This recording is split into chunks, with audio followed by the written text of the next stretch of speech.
마태복음 8장 13절 말씀. 우리 시간에 한 절이니까 우리 믿음으로 함께 고백하면 좋을 것 같아요. 우리 함께 읽겠습니다. 예수께서 백부장에게 이르시되 가라 내 믿음대로 될지어다 하시니 그 즉시 하인이 나으니라. 아멘. 아멘. 오늘은 우리가 하나님의 이 믿음을 통해서 어떤 결과를 얻을 수 있을지에 대해서 우리가 함께 살펴보기를 원합니다. 오늘 이 본문 말씀을 우리가 다 읽지는 않았지만 오늘 이 말씀에 등장하는 인물이 백부장이라고 하는 사람이에요. 여러분, 이 백부장은 누구인가? 바로 이 로마의 장교예요. 지휘관이거든요. 그 사람에게는 밑에 100명의 부하들이 있는데 그 부하들을 거느리는 그런 장교, 지휘관이 누구냐? 바로 그 사람이 백부장이라고 그렇게 생각하시면 됩니다. 이 오늘 본문의 내용이 이 마태복음 8장 말고도 누가복음 7장에도 나오는데 이 같은 내용인데 조금 다른 그런 부분들이 있어요. 제가 다 설명을 해드리지 않겠지만 이 두 성경책에 기록된 이 똑같은 사건을 종합해서 말씀을 드리도록 그렇게 하겠습니다. 이 백부장에게는 100명의 하인들이 있었는데 그 중에 한 명이 중풍병에 걸려서 거의 죽게 되었다라고 하는 겁니다. 그럴 때 이 백부장은 이 중풍병에 걸린 이 하인을 고쳐주기 위해서 예수님을 찾아가요.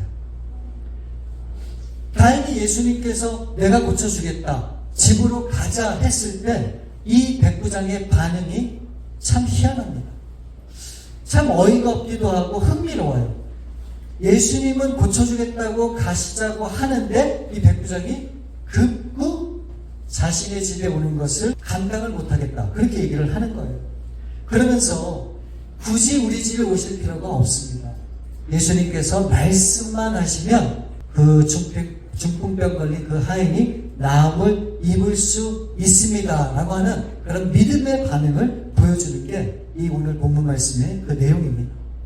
이에 대해서 예수님께서 그 백부장의 믿음을 보시고 백부장을 칭찬하세요.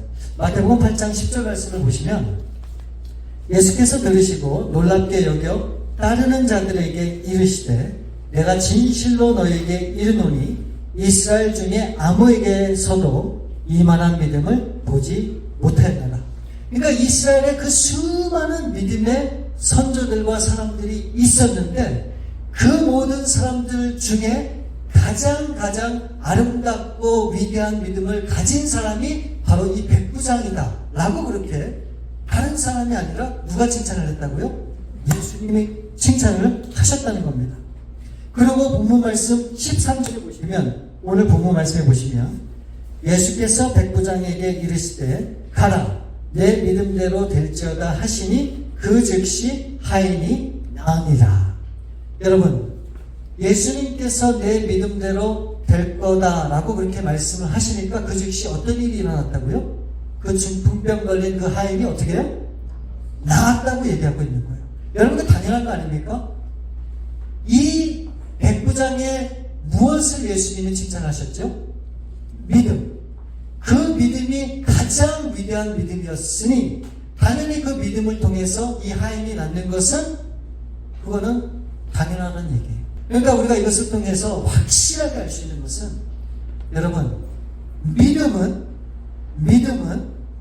모든 질병과 고통과 아픔과 상처와 그 모든 것들을 어떻게 해요? 다 치유할 수 있는 능력이 있다고 하는 사실을 우리가 분명히 믿어야 돼요. 자, 그러면 제가 질문을 할게요. 이 지금 말씀을 문자 그대로 해석을 한다 그러면 지금 누가 이 중풍병 걸린 하인을 고친 겁니까? 누가 고쳤죠? 예수님이요?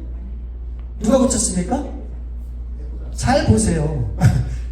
지금 이 중풍병 걸린 하인을 고친 사람이 누구라고 얘기하고 있습니까? 성경에? 내 무엇대로? 믿음대로 어떻게 된다고요? 고쳤다고 얘기하고 있어요. 그러니까 이 하인을 고친 사람은 누굽니까? 예수님이요? 아니에요. 백부장의 이 믿음이 이 하인을 고쳤다라고 분명히 말씀하고 있는 거예요. 결국 이 한 사람의 믿음이 죽음으로 내몰았던 이 중풍병을 고치는 놀라운 기적이다 라고 하는 것을 분명히 보여주고 있는 거예요. 여러분, 신약성경에 보시면 예수님께서 수많은 사람들을 만나시잖아요. 그럴 때 어떤 특별한 능력이나 권능을 행하실 때 예수님이 그 사람들에게 꼭 반드시 요구했던 것이 있어요. 뭘까요? 내가 얼만큼 큰 지위가 있느냐? 내가 얼마나 큰 권력이 있는가? 내가 얼마나 큰 재물이 있는가? 이런 것들을 물어보셨을까요? 아니에요. 예수님께서 어떤 기적을 베푸실 때 반드시 그 사람들에게 요구하는 것이 있었는데 믿음이란 말이에요. 믿음. 때로는 어떻게 보면 예수님께서 믿음의 반응을 사람들이 보이지 않았는데도 고쳐주시는 경우가 종종 있었습니다. 그러나 대부분의 사람들에게 예수님이 요구하시는 것은 믿음을 요구하셨어요. 그리고 그 믿음으로 반응하기를 우리 예수님이 기대하시는 것을 우리가 말씀을 통해서 확인할 수 있습니다. 자, 보세요. 구원이라고 하는 걸 예를 들어볼게요.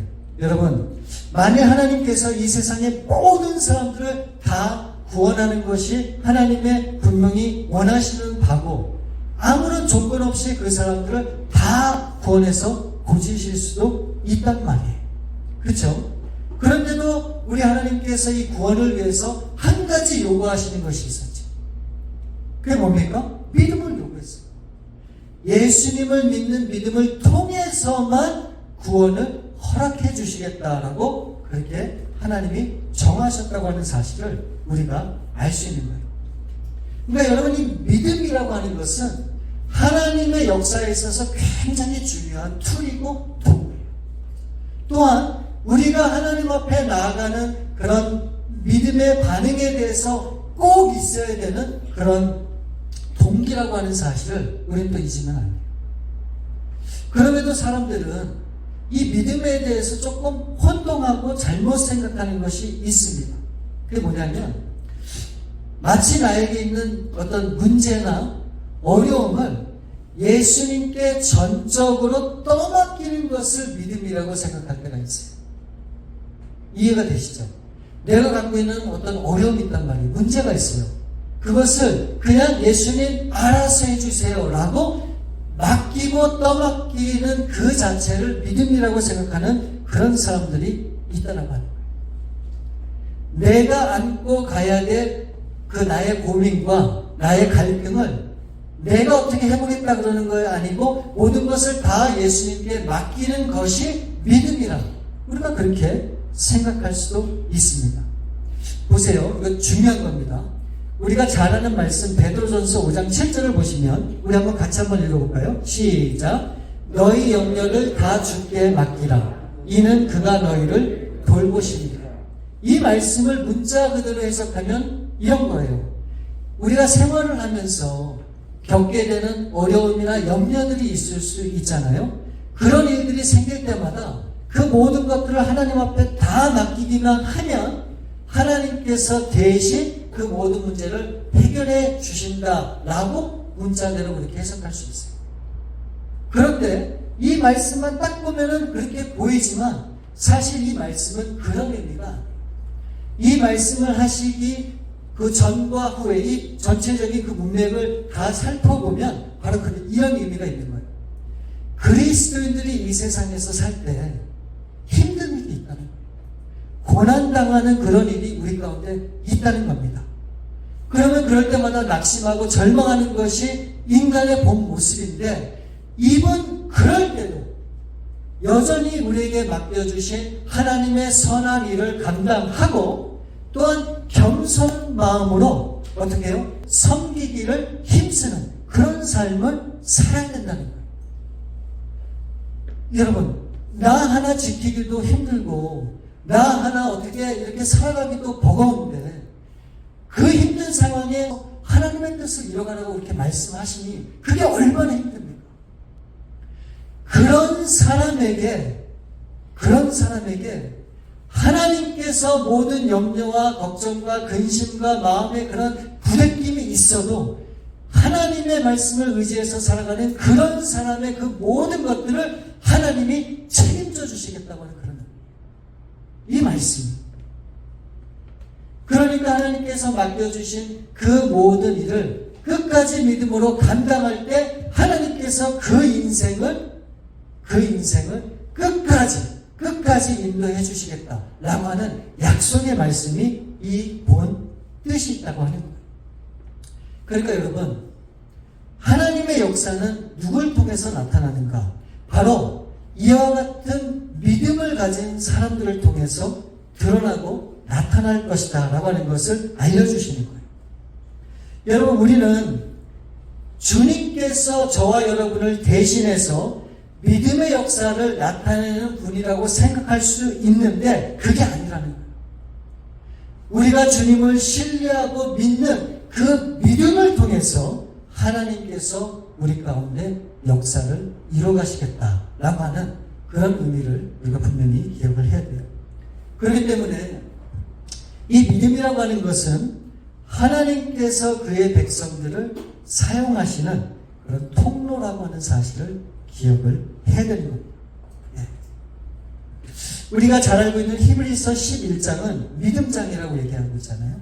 믿음의 사람들에 대해서 기록하고 있는 것이 히브리서 11장인데 이들이 하나님 앞에 쓰임받을 수 있었던 그 이유가 무엇인가? 거기에 보면 믿음 때문에. 자, 히브리서 11장 6절 말씀에 보면 믿음이 없이는 하나님을 기쁘시게 하지 못하나니 하나님께 나아가는 자는 반드시 그가 계신 것과 또한 그가 자기를 찾는 자들에게 상 주시는 이심을 믿어야 할지니라. 여러분, 믿음이 없으면 다른 것으로 하나님을 기쁘게 할 수 있는 방법이 없다라고 말씀하고 있어요. 그러니까 우리가 신앙생활을 한다라고 하는 그 의미는 뭐냐면 정확하게 얘기하면 믿음생활. 내가 무엇을 하든지 믿음으로 반응하고 믿음으로 생각하고 믿음으로 결단하고 믿음으로 행하는 모든 것의 기초가 믿음에서 시작되는 그런 삶이 바로 우리 믿는 사람들의 믿음 생활이다 라고 하는 것을 말씀하고 있습니다. 그렇기 때문에 우리 하나님의 자녀들의 삶에 있어서 가장 중요한 키가 되는 것이 무엇인가? 바로 그것이 믿음이다. 내가 얼마나 똑똑하고 얼마나 공부를 많이 했고 내가 얼마나 큰 탤런트가 있고 내가 다른 사람보다 더 뛰어난 것들이 얼만큼 있든지 간에 그것으로 하나님은 역사하는 것이 아니에요. 하나님은 무엇으로 역사하신다? 믿음을 통해서. 그리고 그 믿음을 보시고 하나님이 기뻐하신다라고 그렇게 말씀하고 있는 거예요. 그래서 로마서 1장 17절에 이렇게 말씀하고 있습니다. 복음에는 하나님의 의가 나타나서 믿음으로 믿음에 이르게 하신 하나니 기록된 바 오직 의인은 믿음으로 말미암아 살리라 한과 같다. 그러니까 우리 그리스도인들이 살아가는 삶의 방식은 뭐라고요? 믿음이라고 얘기하고 있는 거예요. 그렇기 때문에 우리가 살아갈 때 믿음이 빠지면 아무것도 아니에요. 근데 사람들은 오해하는 잘못된 그런 믿음이 있는데 우리가 크게 세 가지를 볼 수가 있어요. 잘못된 믿음. 그게 뭐냐? 첫 번째, 우리가 성경과 신학에 대해서 체계적으로 지식을 쌓고 그 지식을 많이 알아가는 것이 믿음 생활이다라고 그렇게 생각을 하는데 그렇지가 않아요.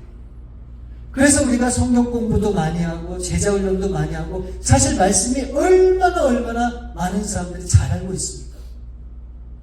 성경을 많이 알면 정말로 믿음이 있는 건가요? 두 번째, 잘못된 거는 신비한 경험이나 체험을 많이 하는 것이 우리의 믿음이 좋아진다고 생각해요.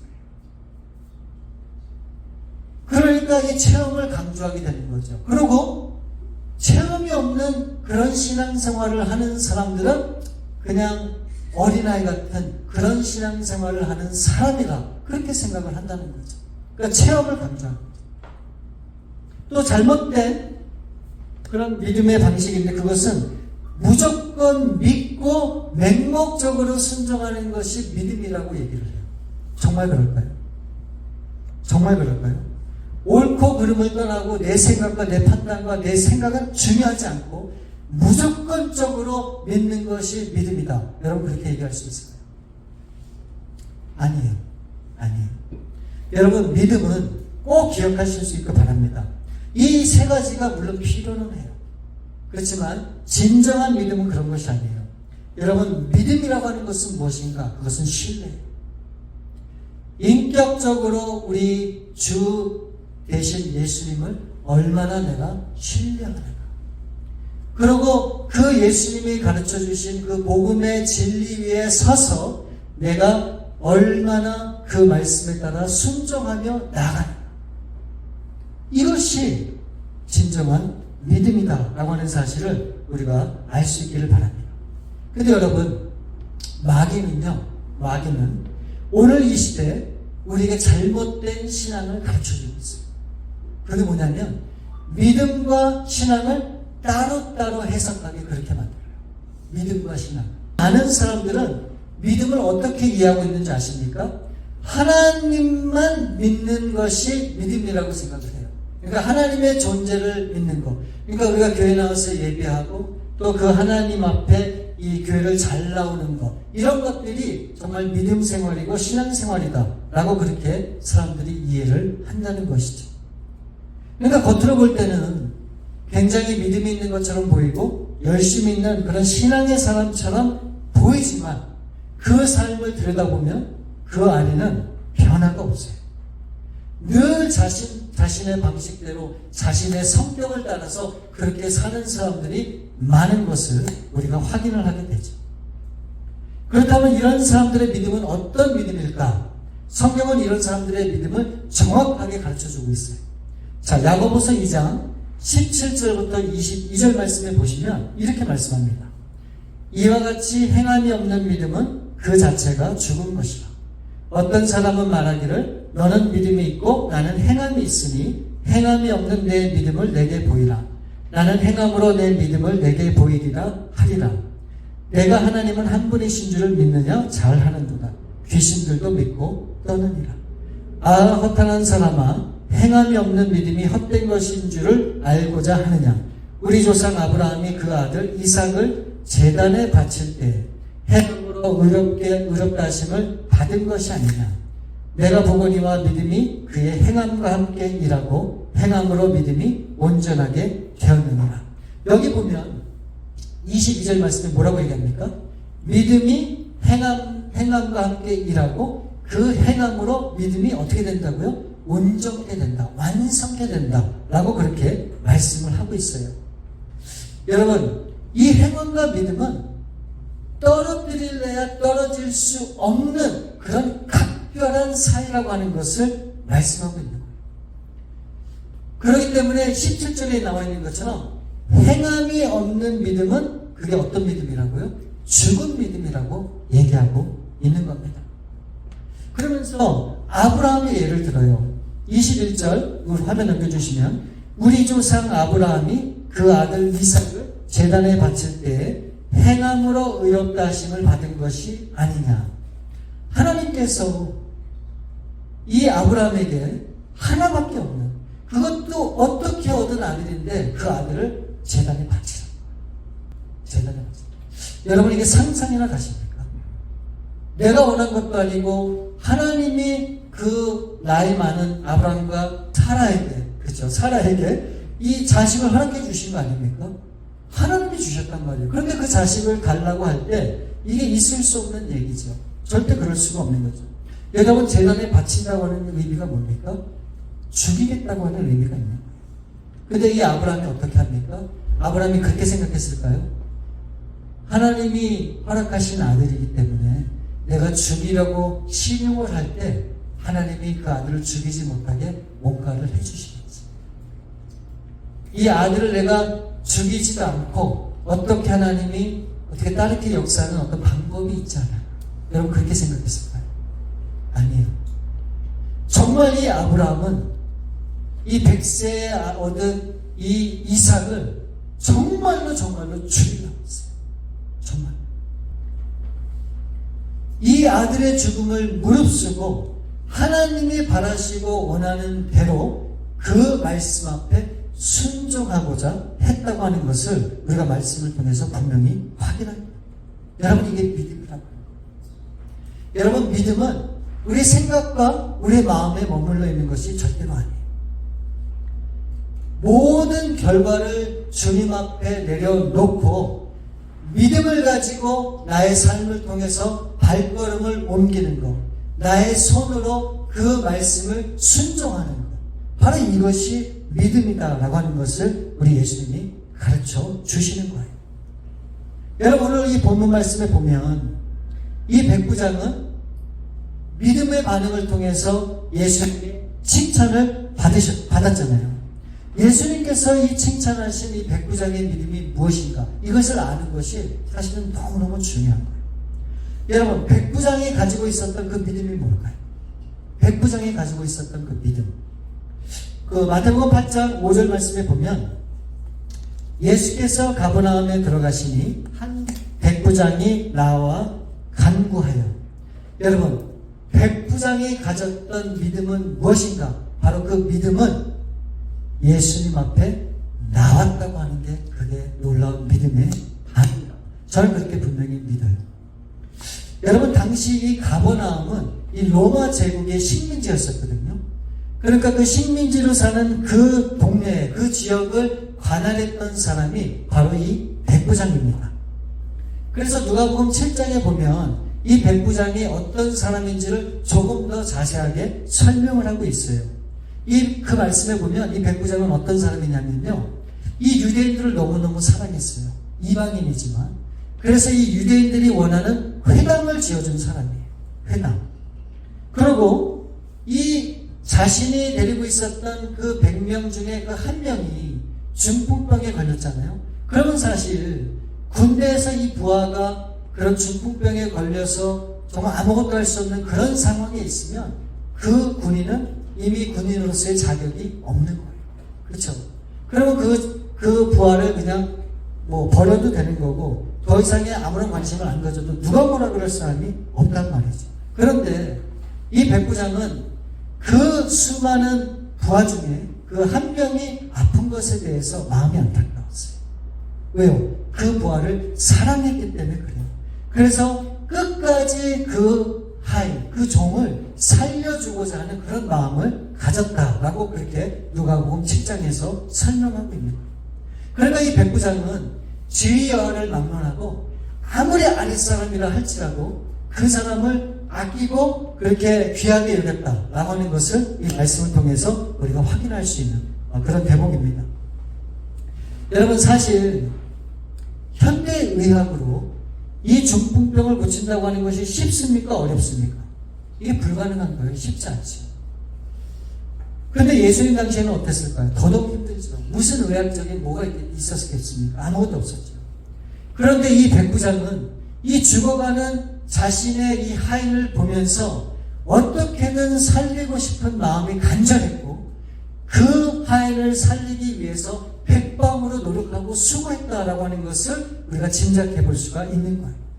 그런데 어느 날 갑자기 이 가버나움이라고 하는 그 동네에 예수님이 나타나셨다는 소문을 듣게 돼요.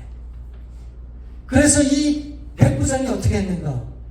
말씀해 보니까 예수님이 오셨다는 소문을 듣고 그 앞에 예수님을 찾아갑니다. 여러분, 그러고 나서 이 말씀만으로 자신의 하인이 고침을 받을 수 있다고 하는 그 믿음을 가지고 결국 이 예수님의 그 믿음을 보시고 이 하인을 고치는 놀라운 역사가 기록이 되어 있습니다. 여러분, 우리는 알고 있잖아요.